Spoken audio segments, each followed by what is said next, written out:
ദിലീപിനെ കേസുമായി ബന്ധിപ്പിക്കുന്ന ഒട്ടേറെ ഘടകങ്ങൾ ഉണ്ടെന്ന ശക്തമായ വാദമാണ് പ്രോസിക്യൂഷൻ ഉന്നയിച്ചത്. എന്നാൽ ഇതൊന്നും ദിലീപിനെ ഗൂഢാലോചനയുമായി ബന്ധിപ്പിക്കാൻ പര്യാപ്തമല്ലെന്ന് വിചാരണ കോടതി കണ്ടെത്തിയെന്ന് വേണമോ നമുക്ക് നിലവിൽ അനുമാനിക്കാൻ? അപ്പോൾ എവിടെയാണ് പ്രോസിക്യൂഷന് പാളിയത്? പ്രോസിക്യൂഷനകത്ത് പാളിയെന്ന് ഞാൻ കരുതുന്നില്ല.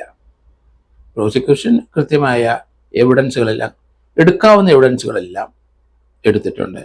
ഫർദർ ഇൻവെസ്റ്റിഗേഷൻ രണ്ടാമത്തെ ഭാഗത്താണ് ആ ഗൂഢാലോചനയ്ക്കുള്ള എവിഡൻസുകളെല്ലാം വന്നത്. ആദ്യത്തെ ഭാഗത്ത് അത് കളക്ട് ചെയ്യാൻ കഴിഞ്ഞില്ല.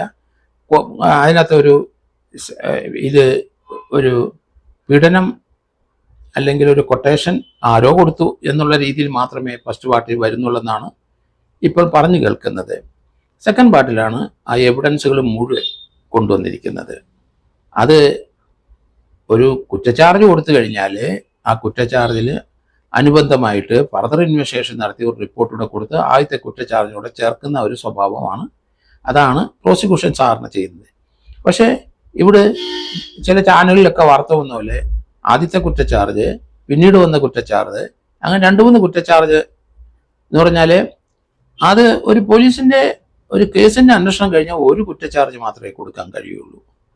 അനുബന്ധമായ കുറ്റച്ചാർജ് ഉണ്ടാവും. അത് ഫർദർ ഇൻവെസ്റ്റിഗേഷൻ നടത്താനുള്ള അധികാരം പോലീസിനുണ്ട് 147 CRPC പ്രകാരം.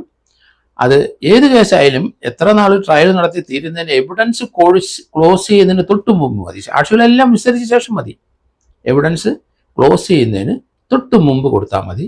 ഇതിനകത്ത് ചില എവിഡൻസുകൾ പുതിയതായിട്ട് വരുന്നുണ്ട്. ഫർദർ ഇൻവെസ്റ്റിഗേഷൻ ആവശ്യമാണ് എന്ന അന്വേഷണ ഉദ്യോഗസ്ഥൻ കോടതിയിൽ ഒരു റിപ്പോർട്ട് കൊടുത്താൽ അവിടെ ട്രയൽ സ്റ്റോപ്പ് ചെയ്യും.